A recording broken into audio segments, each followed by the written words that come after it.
We move on to election news. We're joined right now with Dina from the Ministry of Interior, who's going to update us there. Dina, could you give us any updates about what's happening at the Ministry? Hi, I'm back from the Ministry of Interior. We're getting updated about the security situation from the 14 governorates with Major Ahmed heidar on second day of the runoff of the first phase elections to update us about the clashes that took place in the 14 governorates. Good afternoon. Good afternoon. Can you please update us on that severe clashes that happened?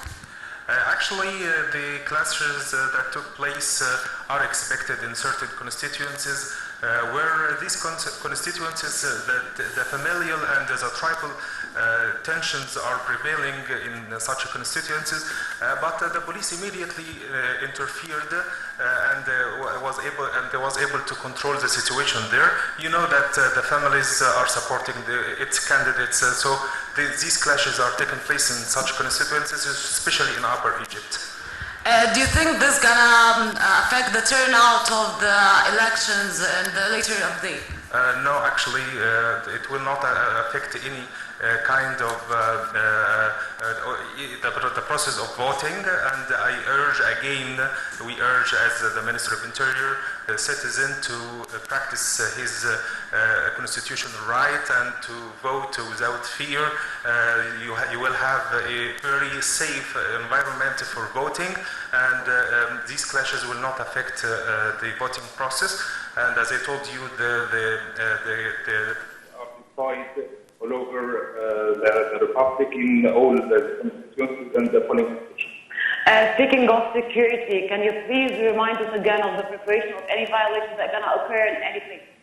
Yes, as I told you before, that there is already a comprehensive security plan, was set by the Ministry of Interior, to respond to any kind of violations taking place by the lawbreakers, and the police will respond violently against any violent actions taken by lawbreakers.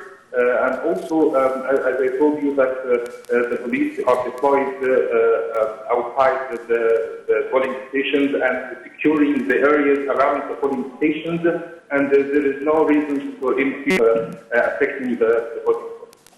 Thank you, Major Ahmed. Thank you. This is the updates we got so far from Ministry of Interior. This was Dina reporting from Live TV.